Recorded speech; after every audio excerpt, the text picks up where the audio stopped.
Hey guys, this is Turok, and in today's video I'll be reviewing One Piece chapter 1155. This chapter is awesome because we get finally the introduction of more of the Rocks crew. So in chapter 1096, which I'm reading here, we got to see some of them through Kuma's flashback at the God's Valley incident.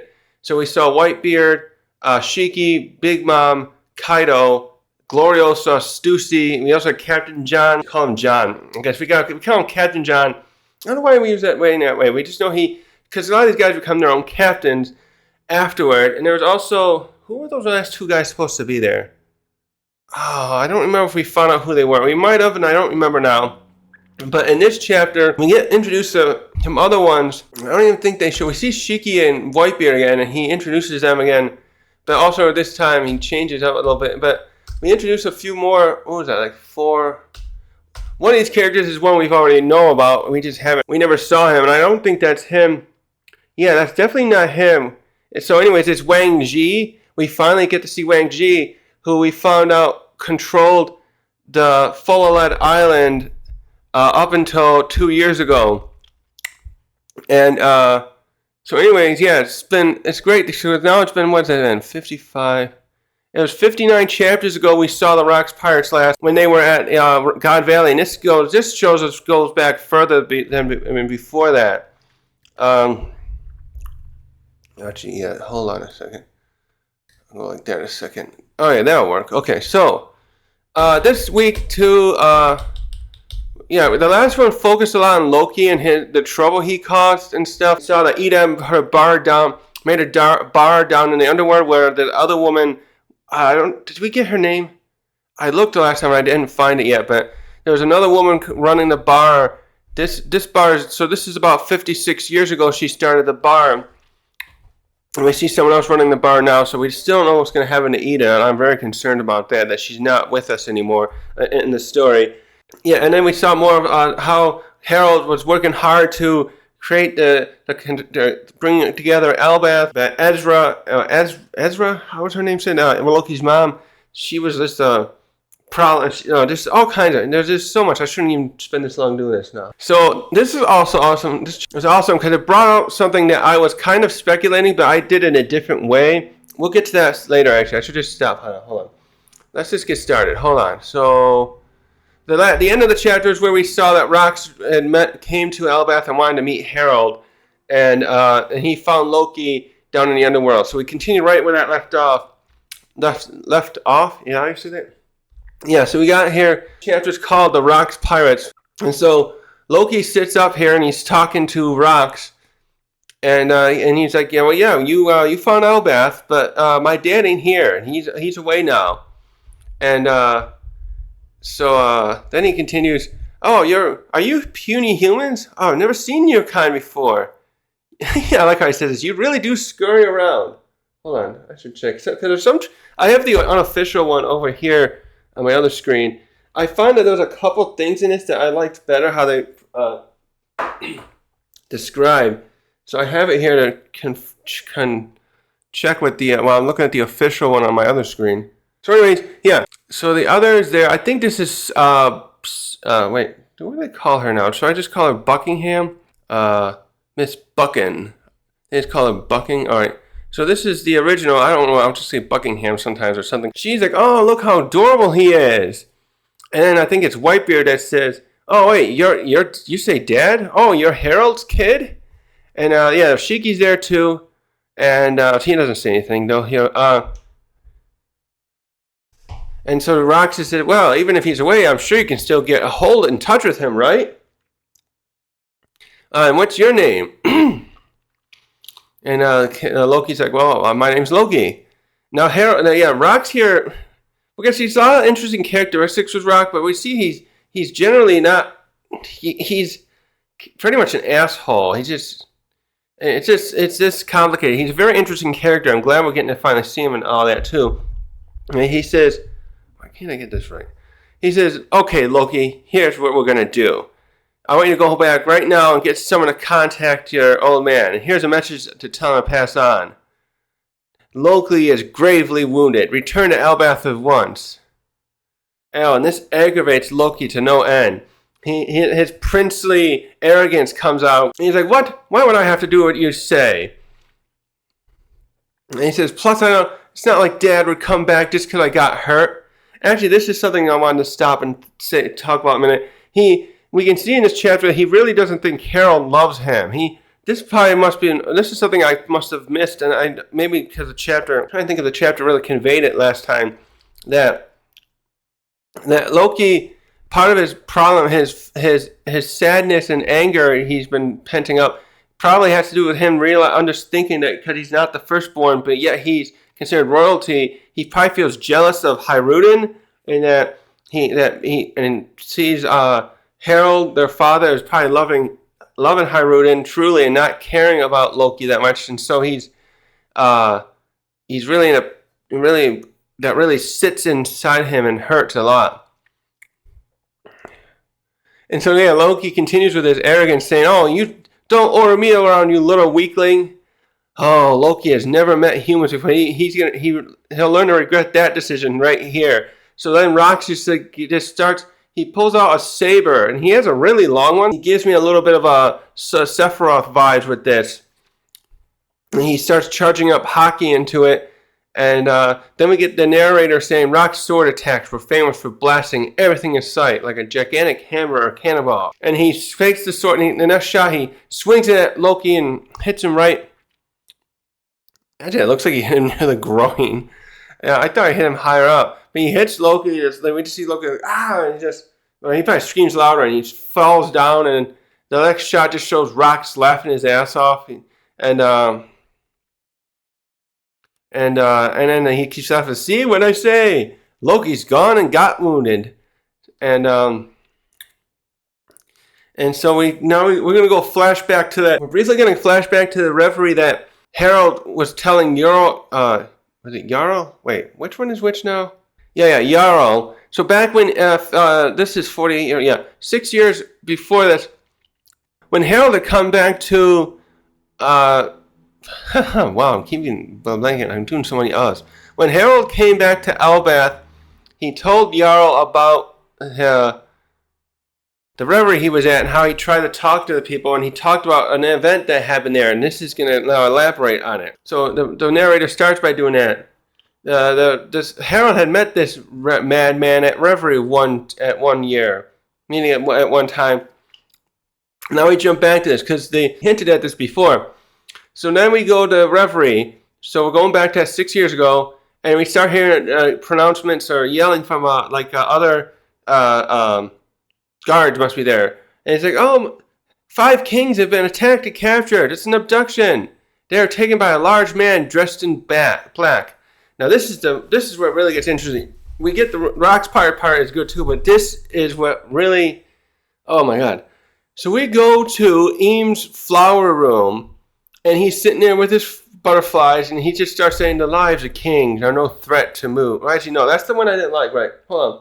That's right, yeah. This is one of the ones where the other one here reads, the lives of those kings cannot be used to extort Emu. And then we pull a shot far away, and we see that Rocks is sitting on the ground, or on something, like a stump or something. He's just sitting over there, and he's pulling a pistol, and he just casually is talking to Emu. He's like, suppose not, but your Holy Land's in panic now, right? It sure caused some chaos. So he's like just enjoying that so it was Rocks here that kidnapped some of these sovereign kings, and Emu's assuming, he's trying to use it to haggle for some kind of power or something. It's the way he says Rocks responded, he maybe was hoping so, but at the same time knew that this is where I have to stop a sec. How did he know about Emu being here? My first thought is that I had this theory I said in a video, I must have said this well over a year ago. I was thinking Rocks might have been related to Emu in some way, like some kind of, what did I say before? Not like maybe like a right-hand man or related to him. I forgot how I said it. I was thinking that's why he had such broad ambitions. There's definitely something here, because the fact that he came here either suggests he knew Emu or my thought when I first read this was like maybe he just like was smart enough to think, well, there's this castle here, there must be like a king. Even though he would have known about should know about the empty throne, as most people do. Everyone should know about, like, the world government has no king, which is partially why they have a Reverie. It's like a federation, so the 50 strongest kings come there every 4 years to debate other matters there, So anyways, I'm thinking I was wrong on that. Rocks knew specifically about Emu, but he got clever enough to look around in there. The next thing before I read the further narration is that we see Gunko at this time is there. As she's there standing in front of Emu. I'm thinking she came in there to inform, that someone, he probably was getting past the guards, Rocks was, and I'm sure Gunko was like the one that came on the scene to like try to catch him, and it's like she looks like she's sitting there in a way like, my lord, someone infiltrated the room, we must be careful, and then she's looking over like, it kind of gives me the impression that he already got there, Rocks already got there, and she's kind of looking like, oh, he's already here, and that's all we get. She never says anything in here. Also, she's dressed quite different here than she was, and she's not like a attire for combat. Reminds me of a nun, really. She's got some kind of veil over her head. It's all frilly on it, and she's wearing something over her face still, but it looks more like a mask they make you wear in hospitals if you have to cover up or something like that.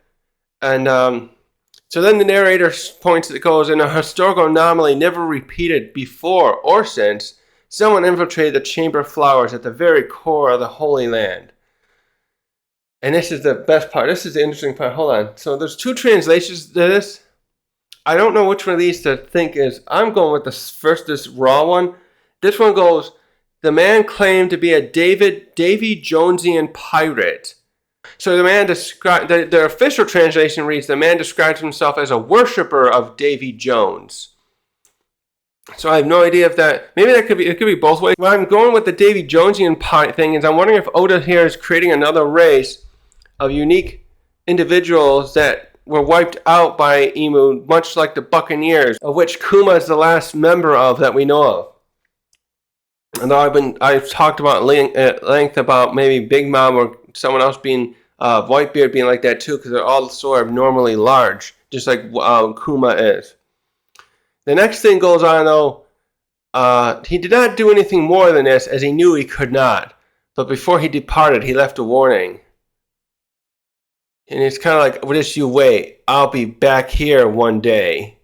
So he just went up to Emu and says, yeah, I proved I can already come into here, and even though I don't think I can take you now, I'll come back one day, and I will.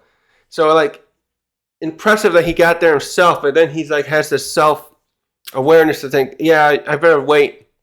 So yeah, he figured out somehow that Emu was there, so he wanted to like figure out where he could take over the world. Like he wants, we'll go on that more of that with later, I guess.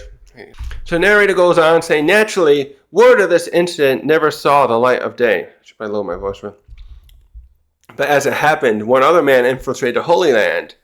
Then we switch to the celestial dragons, and a whole bunch of them together are like, wow, look at that guy. He's way bigger than any other giant. And one next to him goes, I want him as my slave. And then another one next to that guy is like, no, we should just kill him and stuff him for display. And the guards show up and are like, guards, protect your lieges. And you see Harald, poor Harald, he's getting attacked. I don't know if there's like someone, he looks like he's on fire. So I was thinking, was there someone there that had the flare fruit? Maybe they're just shooting with cannon fire and it's lit his clothes on fire. So he's bolting away from some location. There's guards nearby trying to stop him, but he's just so big there's nothing they can do. And he's like, fine, I can take a hint. The talks are off. I apologize for trespassing, but was this really necessary? And here, some of the guards are saying, it's the abductor. Don't let him get away. The kings of the other kings. And he's like, no, that wasn't me. Then there's other people like, the admiral's been defeated. His attacker went to the palace. Be be wary. Oh, wary? Yeah. We get one more shot with the Celestial Dragon, and they're like, oh, look, it's another one who sees Harald. It's like, oh, bring the big one to me. Because he must see, so at this point, Harald and Rocks are going to meet here. So Rocks is running past these guys too. And so Harald and Rocks are both running toward each other, and they're like thinking, I can't, is this guy going to attack me? And Harold's like, that one must be the kidnapper. I'm not going to be the fall guy. I'll just seize him. So maybe he was going to like try and throw him to the guards to distract him. And Rocks is like, oh yeah, giant in the Holy Land? Is this guy lost or something? And then the next shot is, Oda went really all out with this. The two of them pull out their swords and clash with each other. And you see the hawkers hockey going everywhere. And yes, I like the look of, actually, what is that look of that sword? Oh, it reminds me of the ones in Lord of the Rings. Harold's sword looks like that one that you see, the gun, not the Gondor, the Rohan soldiers use, I think. Especially, I remember the scene, I think, with the king. Was it Theoden? No. Is that his name? That when he takes up the sword after he lost the possession by Saruman was done. And yeah, like they both clash, and it's like nothing. So this is impressive too, because we see that Harald is amazingly strong. I didn't really think, for some reason, up until this point, I was figured, okay, he's probably way stronger than we could imagine, but like I didn't think he'd be able to. Didn't think he'd be at the level where Rocks is at. But they do. They both clash with each other. Rocks like jumped in the air and held a sword out to like block it, hold the sword, and you can see it. You can get a great shot of both of them, and even Rocks is like impressed. He's like got a bead of sweat coming down his face. And Harold's grimacing like in concentration. Actually, I'm surprised they didn't even destroy everything, because actually the next plot thing says, well, let me look something up first. Yeah, this is another time where the translations are a little weird, because it says both things say the clash between strangers, but then the official one says eradicated any signs of others for 5 kilometers around. But it's like, but right near the castle, you can see it behind. Harald. But when you read the other one, it says blew away everyone within a 5 kilometer radius, which I believe is probably better, because if this was that strong, it could eradicate everyone. Unless it just means that their brains all fried. I was thinking that would destroy the castle too, hopefully. By the way, I looked it up, because I'm in the U.S., so I don't know kilometers. The 5 kilometers is a little over 3 miles. So their clash was like one of those powerful ones. Actually, this is impressive. I just realized the swords look like they're touching, which leaves me slightly disappointed, because when Roger and Whitebeard clash, their swords don't even touch. Like boo. So these guys both get kind of like excited at meeting someone so strong, especially Rocks, and he's like, what name yourself? And Harold laughs back and says, I'm Harald. So he's like, Rocks. So Rocks starts like ordering Harold around, and he's like, I'm Rocks. First he's like very excited. Then he's like, aim at the next town with the next blow. If they capture us, they'll turn you into a slave. So yeah, so what's happening is Rocks now is like hitchhiking on Harold, and Harold's like, what? Why? And Rocks is like, don't think, just do it. I'm sure he didn't do that. Oh wait, what is that there? Oh, that's the town. Okay, near Rijwa's castle. Wait, who says this now? I keep rereading this one and I'm still not. Oh, okay. I thought for a second Harald was lost, but I was like, that can't be right. Harald knows how to get back to Elbath. He says, so yeah, it's Rocks saying, asking, which way is Elbath? And Rocks is like, the new world. No, Harald says to Rocks, the new world's that way. And Rocks is like, if we ever meet again, if we survive this, let's meet again, Harald. And Harold's just like, no way, I don't consort with villains. So he just, Harold, is that what Harold, yeah. No, I think that's Rocks that does that. I thought it was Harold, but I think Rocks is the one who does it. And this next scene, we see one of them jump off. I thought it was Harold. You can see Rocks would make more sense, because he's the crazy one here. And he's like, what, you jumped off? And Rocks just like dives down. He must have like his ship below. Oh yeah, I can see one of those elevator pieces right there too. So he's heading down to probably where the what's that town name? There's that one town there that they showed at the Reverie arc where we saw everyone, all the delegates and kings and that going up to there. So the narrator carries on. The Navy admiral that Rocks had just struck down, perished of his wounds despite emergency measures.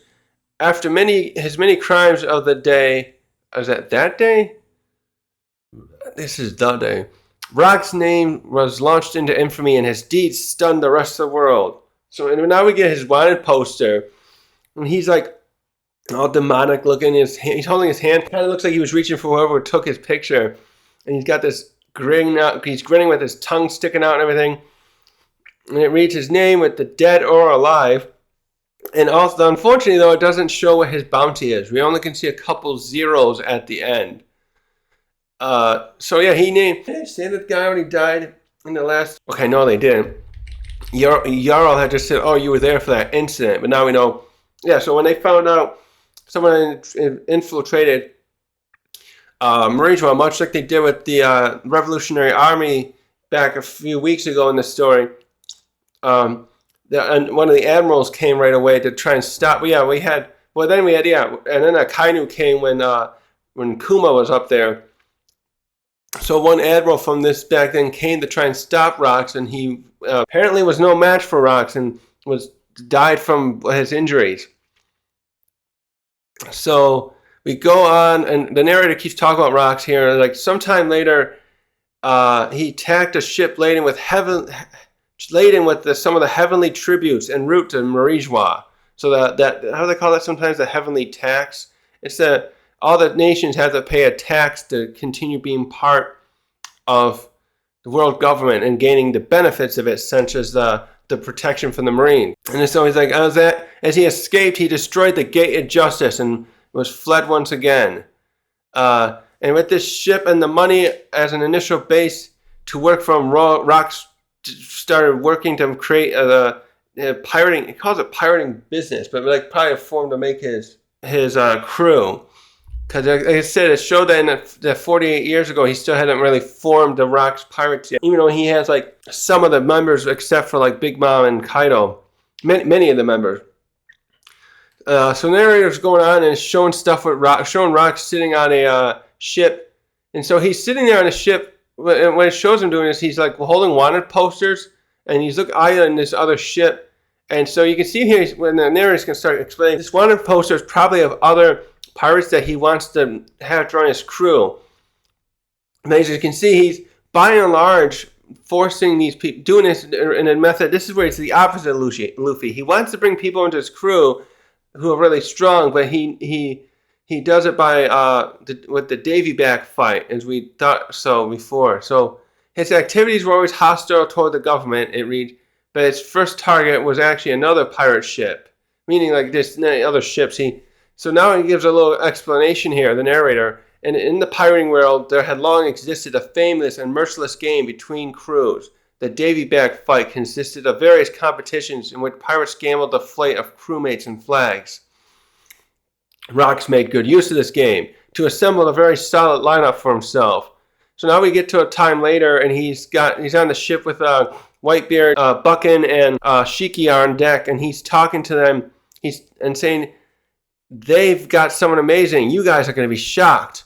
So he's talking about, at some point, he's talking about his next plan to acquire someone else. And the narrator goes on, at this point, his motley crew of miscreants flew no flag. Okay, so he doesn't want to officially make himself a crew, but he has them with it. Maybe he didn't. This is something I wanted to bring up, because when we go to God Valley, and we saw it in Kuma's flashback, when it got there and Rocks headed off to get maybe the devil fruit, Whitebeard was like, when did I become your subordinate? Kind of speech. And I'm wondering if some of these guys here initially that we meet came of their own accord.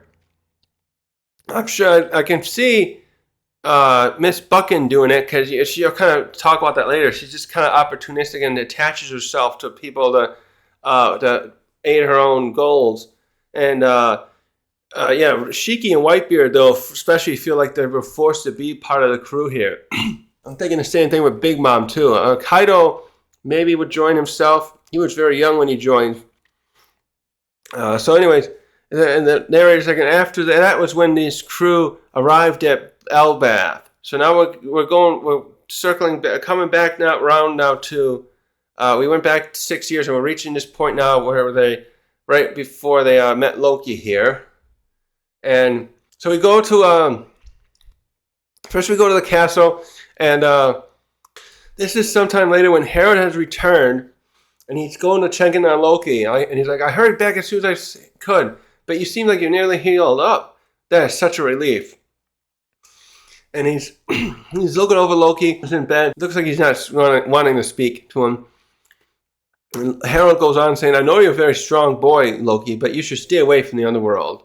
You're lucky you only fell off from a cliff this time. There are plenty of other dangers that could befall you there. From this thing, two things here. One, he probably didn't realize Loki maybe tried to end his life. And two, I don't think Loki said what happened that caused that injury. I don't know why he wouldn't.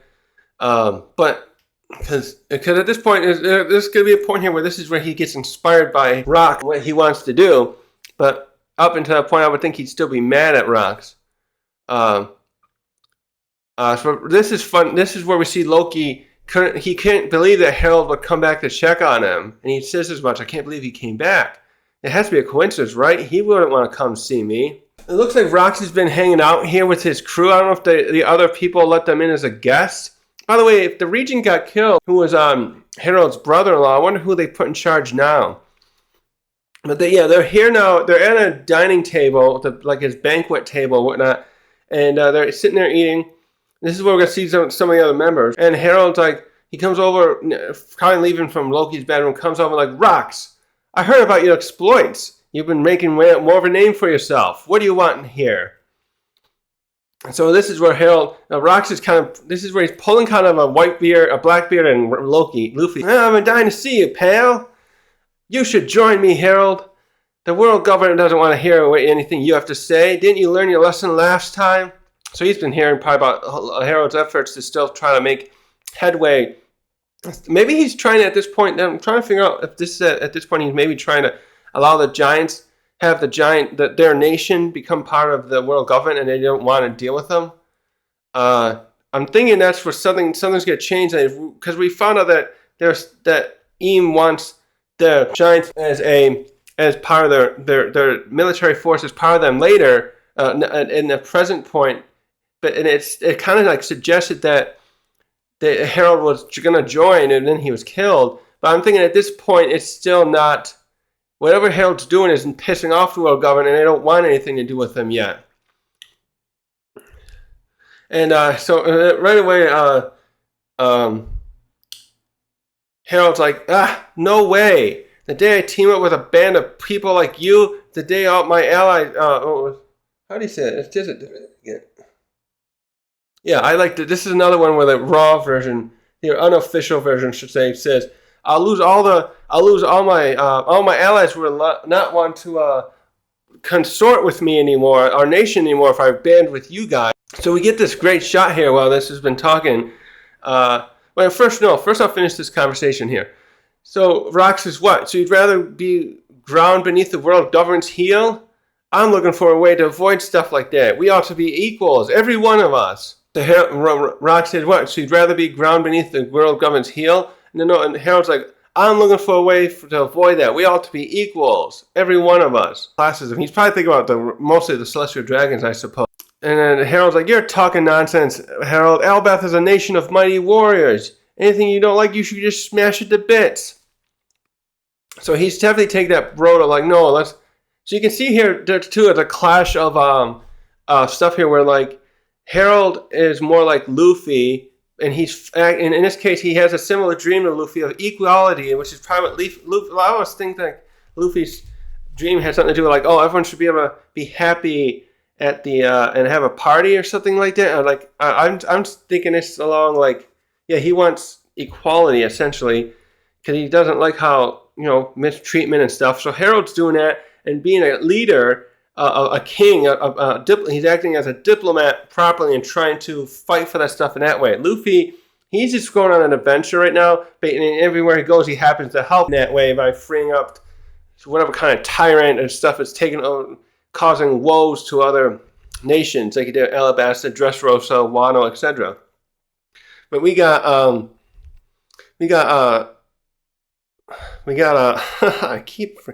Rocks here saying, we can't fight. You can't deal with them diplomatically. You got to win through strength, essentially. And so it's a very interesting thing here. We'll go on to it a little more. So we get a good shot now of some of the other crew members, a few of them. We see Shiki, and we see Buckin, and then we see Whitebeard, and then Whitebeard's in the back, and we see 3 new guys who are going to get introduced, along with, is that everyone? 1, 2, 3. Yeah, I guess it's just 3 of them. I was thinking it was more. We see 3 new guys in this shot who are sitting there, and they're all looking at Harald, and like, wow, he's huge. And then I was like, yeah, that's the king of Elbeth, eh? And one guy's, and the other guy's in the back like, what a feast. So it's interesting what these 3 look like. So I'm going to go for first one is, the story's going to continue a little bit. Hold on. And Harold's like, no, that's what we used to do in the past, but I'm making sure Albus is going to change from that. And Harald starts arguing like, yeah, people's nature doesn't ever change. I know that fighter's blood in your veins is bubbling over. And Whitebeard's like, man, can't we even eat in peace? Can we wait to do this later? And Harald then turns to the others, and he's like, you guys if you follow this man, only disaster awaits you. Okay, so yeah, I should have saw this part again, but yeah, these guys are not the ones who have been they're claiming so. They mentioned the Davy back fight, but these guys claim, no, we're not being forced to do anything. We just follow them because we want to. Shiki's initially the one that says that. Follow this fool? Yeah, don't make me laugh. We're all individuals. If he died, it won't affect the rest of us. So it calls him Mobster Shiki, and each one says that ones what we already knew before, like this future golden lion. And then now we get Buckin, and she's like, that's true, but his plan is very appealing to me. We're set to make a killing. So now this is interesting what her title is, because now it makes more sense why she joined up with Vegapunk after the Rocks crew falls. Because it calls her the Science Robber. And then her name, Miss Buckingham Stussy. Now we get one of the new guys, and this guy's a gangster guy. It even says Gangster of the West Blue, Don Marlin. So actually we have to stop there a second, because that means this must have been a guy who was probably in charge of one of those families that lived there, and Beige Capone operated with when he and his, because this is 48 years ago. How old is Beige Capone again? I forgot to look that up. I forgot to look that part up. I was looking up. I read he's from the West Blue, but I forgot to check his age. He's probably not even, I think he was born around this time. No, he's younger, isn't he? Oh, yeah. So Beige Capone is only 4 years old at this, no, not 4 years old. I got the name wrong. Yeah, Beige Capone hasn't even been born yet at this point. He's 42 now, so this is 6 years before his birth. So this guy's definitely, we don't know what member of families they're from. We just know there's, I read there's 5 families, and Beige took over one, and then he was just causing chaos with the others. So this is where we get some interesting lore about Full Aladdin, what it started out as and where it's at now.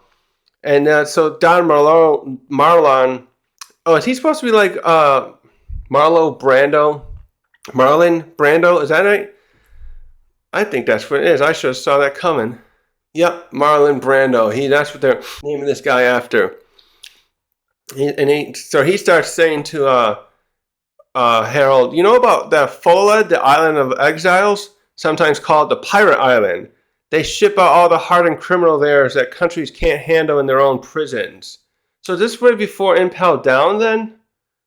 Oh, it must be. I didn't even think of that. The way I was reading that and I didn't connect that maybe that I read that part, but I didn't think about Impel Down. Maybe it has been built yet. So yeah, he continues. No, Whitebeard continues the story, handing off from Marlin, and he's like, yeah, it was supposed to be a deserted island without food, where the people they sent would simply wait to die. And he gets a title card again, and it says, just as pirate Edward Newgate, future Whitebeard. And now here's the next one of the other new guys. This is Wang Ji, and he looks disgusting though. He's probably really tall. He looks like he's a pretty tall guy. He's wearing like this white blouse. No, sure. He's wearing one of those white shirts. It looks like the things you see in the period films from like the 1700s that the political men would wear, and then they put the overcoat on it. It's got a little ascot type thing. It's very loose on him, and then he's got a black cape on it. And he's wearing these flowery pants. And he continues this story. Oh, I forgot this. And with his description, he's also got all these chins coming down him. So he doesn't look fat, but he's getting some there. And he's got really long, slick hair. He almost looks like he'd be a fat-looking vampire. But then to really make him look disgusting, though, he's got this long tongue coming out of his mouth constantly. And this one's actually forked. I know we had Caribou, and we had that one guy working for Capone who also have long tongues, but this is the first time I think we have the forked look on it, we're given this snake effect. So he continues the story off from Whitebeard, after Whitebeard saying, but in recent years, that island, the people on the Full had survived, and they built up a settlement there. And how do you think they happened to do that? Oh yeah, and it does say his title card, Future Commodore of Pirate Island. And now we get to the last new guy, and this guy's name is Gangzhou Gozui? Gangzhou, maybe? Shoot, I'm getting it bad. And because there's an I at the end. Gangzhou. Zuo? I'm going to call it Gangzhou for now. It's probably wrong, but I haven't listened to anyone else's videos to know what they think how that pronunciation would go. Was that different in this one? No, it's the same. And he's called the Pirate Smuggler. So my thoughts with that initially is that maybe he was like running that kind of operations like that kind of stuff that Doflamingo had been doing during his time in Dressrosa. That this guy was probably the head of that kind of operations in this 5 decades ago. And he's going on. So actually, I gotta go with his description. Look, he kind of looks like he'd be Scratch Man of Pooh's dad. He's got that same kind of weird hair. It's kind of long. He's got a long goatee. His hair's kind of like slicked back here, very small, and he's wearing some kind of armor. Maybe he was that guy with the armor in the other shot. And yeah, he's a very big guy also. He's wearing like little glasses as well. He's got a big face. He reminds me of Bluto from Popeye, actually. And so he continues the story from handing off from Wang Ji, and he's like, turns out there was a giant reservoir of, not reservoir, like a, what do you call that when you find it in the ground? Of gold. I forget it. It says gold load? Deposit. That's a good word. The other one calls it deposit. There was a massive deposit of gold underneath there. When the criminal underworld found out, they rushed in and helped the prisoners mine it. And they made themselves a fortune. And he's like, this really got the government mad afterward. So I love that shot. That's a really good part of the story because like this was just an uninhabited island that looks like it's just all barren. It's probably like a hot island too, based on the way we saw it especially when we saw it from Kobe, the part where we saw Kobe was captured and when he was rescued by Garp and everyone. You can see that's probably a very high temperature island. That's probably like no water there. I don't know if there's any oasis or anything. And so the government thought, oh, it's perfect for a place to let the other nations send their prisoners there. The Marines would probably just take them there on behalf of the different nations that wanted to exile these horrible prisoners, criminals. And now they found, only to find out that the pirates, the people there and pirates that come in there now found gold there, and the place is thriving underneath that, with the economy working with the underworld.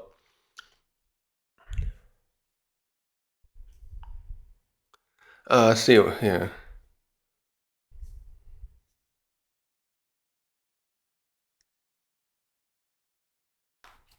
So now we see here, this is where we're getting interesting here too. We're seeing what Blackbeard must have carried on his father's plan. So this stuff, he's going to start talking about plan here, and it's very similar to Blackbeard.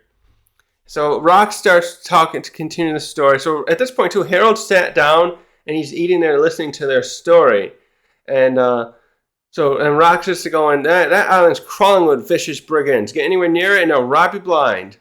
So I thought, I'll make a deal with the government. I said to them, hey, we'll get the island back for you so you can get that gold deposit. How much will you give us?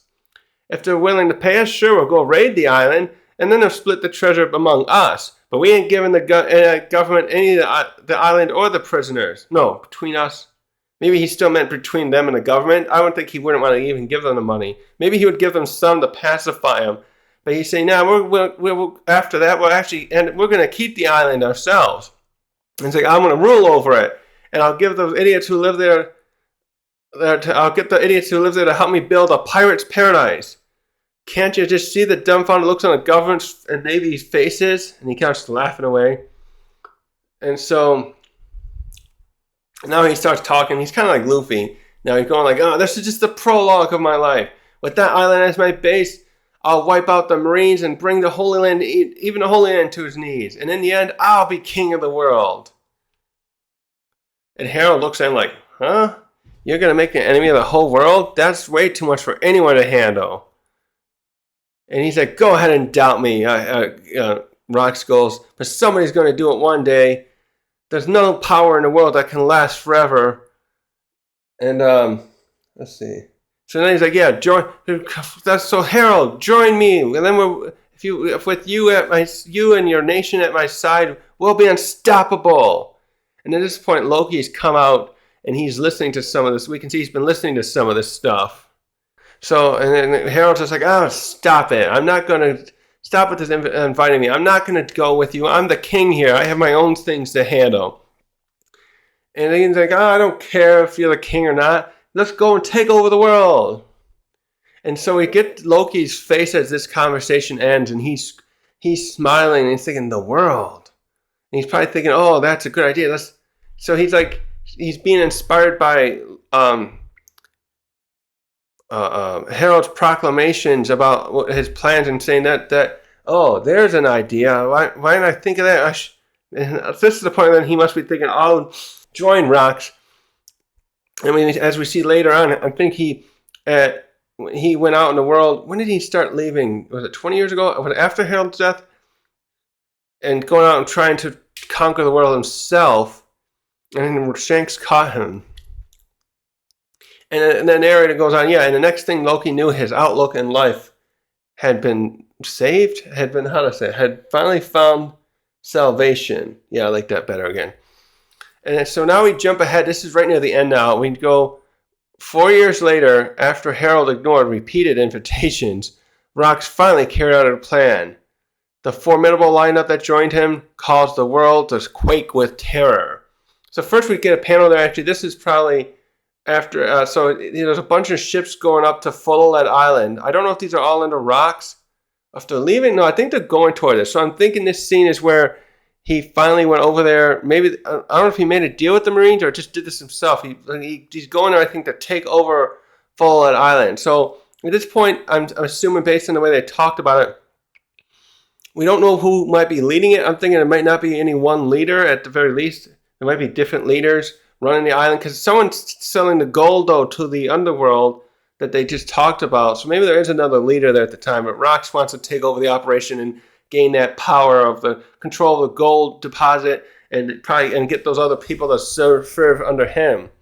And so when it says that, the last shot there shows Rocks' flag. So this is like the first time he's erecting the flag. So this is 44 years ago now. And you hear him saying, let's get going, boys. And you see his Jolly Roger rise up. This reads Rocks with this little skull and where the circle is. It has like flames coming out of it. With a circle, meaning the O letter would be in the word Rocks. So also to point out that timing right there, that must have been then when he got this. I did the math, because basically Kaido is 59 years old. So go back 49 years. This would have been right after where Kaido joined up with the Rocks pirates. And we know that brief flashback in Wano that Big Mom was already working with him too. So he got those two, and it probably had the other ones we see by this time. The others that we see on and Kuma's flashback would have been all part of it as well. The Gloriosa and Captain John and who was the other ones there? Yeah, all these others like that. Let's see, wait, here's the shot again. Yeah, Captain John. Yeah, and those ones, and that other unnamed face there. So then he finally. So this is 6 years before they're gonna fall apart. I'm wondering what his first goal was to go and do with this. Now that he assembled those additional members, is he Kaido, Big Mom, John, Glorioso? It's like 5, 6 other people he got to be his headliners, his main crew. So actually, yeah, we have to add up then. How many people does that make? That makes let me do this again. Hold on.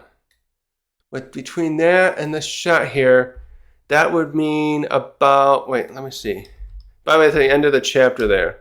So there's 3 people we saw here. So wait, 1, 2, 3, 4, 5. No one.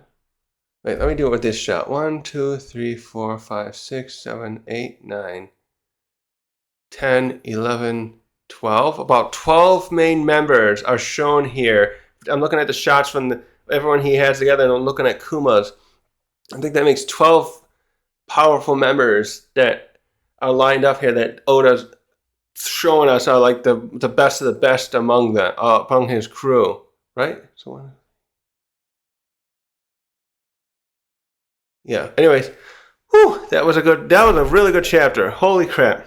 So Rocks met friggin' Emu, and meanwhile, the only ones that know, we still don't know anything about that. The Straw Hats they've just learned about the God's Knights. Well, now they know about Emu. Now they're gonna see that something's going on there. Duh. And so Rocks really has a lot of ambition. Actually, the thing I wanted to point out here too with Luffy is he's just like Luffy, where he sees someone he really likes to join. And in this case, I'm surprised he didn't try to do some kind of Davy back type thing to get Harald to join. They sit here. Rocks repeatedly was trying to convince Harald to join up with him, and so that they align their crew, the citizens of Albath, so those warriors would help him in his quest to crush the world government and the navy. I bet you the world government found out about that, and that's when afterward they probably say, okay, we should probably consider working with Albath so that they don't decide to join up with Rocks and end up coming after us eventually. So I can see that being what caused them to decide, okay, we'll play ball with them even though we don't want to. In the past, the warriors of Albath have caused so many problems for people and within the world government's purview. Because they're probably thinking, well, the worst ones are not. We don't even know where Dorian. They probably don't even know where Dorian and Bragi are, because they were out running rampant 100 years ago too. Well, 50 years, up until 52 years before this point, or what the main part of the chapter covered. Now a little more, 56 years. So they're thinking, well, Harold's trying to change his ways, and other nations say he's a good guy, so maybe we'll decide to work with him. Oh. So Rocks he's an interesting fellow, all right. And now we can see where somebody Teach must have heard all these great stories about him. And Teach would have been pretty young, so he could probably remember his dad a little bit before Rocks went out on his final voyage to God Valley. I'm wondering now too, did Rocks just think, okay, let's get more of those devil fruits? Because I'm starting to think maybe he was thinking along the same lines how Big Mom operates. Well, look, I'll get all the devil fruits and I can disperse them among my crew. Because other than that, going to God's Valley would just probably be like, okay, well, I can crush some of those celestial dragons and for sport. Because would he be assuming that Emu is there as well?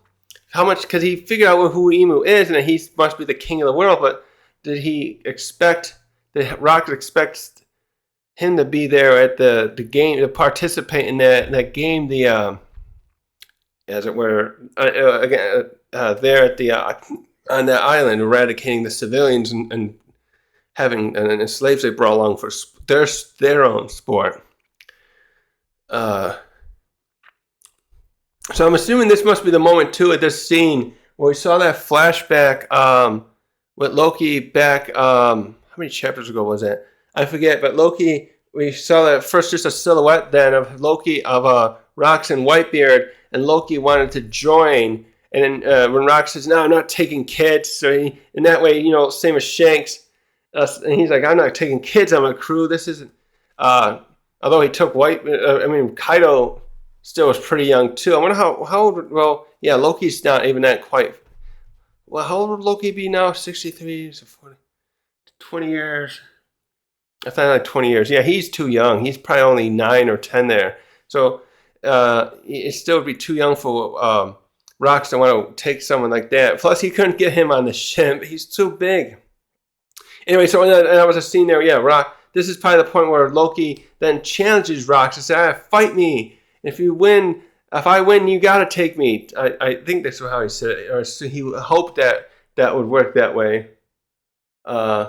So it was great to see all these other. Yeah, it was great to see all these other members now. Not all these 3 other ones that we haven't met, especially Wang Ji. So I wonder if someone else happens to these other 2 guys, Marlin and Gangzu, who there, because I'm thinking, what made it? How did Wang Ji end up being the one who wins go back to the island and getting it? I guess maybe Shiki wasn't interested. I would always see him as the more likely candidate to want to go back to Fullerled and taking over, but he didn't. We don't know. We know that Shiki ended up just having his own crew, and well, we don't really know what else he did. We just have him in that filler. That movie that's not really canon. And after he had escaped, after he escaped Impel Down, and we know where Stussy went. Yeah, Stussy ends up meeting, going to Vegapunk. Remember, and then they called her a freeloader when they show her as an adult. So I'm thinking she starts stealing stuff. Maybe she starts stealing things and sending them to the black market instead of, and so they had to kick her out. I can see that happening. Like, hey, my stuff's missing. What are you doing? And so she's probably just thinking, oh, well, this thing's really cool. Let's sell it to the highest bidder. Kind of like what Caesar ended up doing too. He wanted to he was trying to create the gigantification, and then he had that goopy poison weapon creature that I remember everyone was watching that. He wanted to do a demonstration to get buyers. I can see Stussy being more of someone who's and she knew him, so she would be like something like, she's just like, what do you call it again?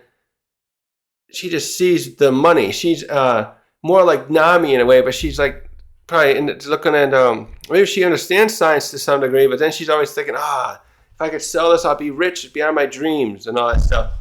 And I'm sure Vegapunk isn't in it for the money. We know Caesar probably is a little bit, but he also wanted to say he's better than Vegapunk. So you could see she's probably quite, after calling her a robber, her mentality about how dealing with science would probably be skewered even from the likes of Caesar and Queen. So that was a great chapter.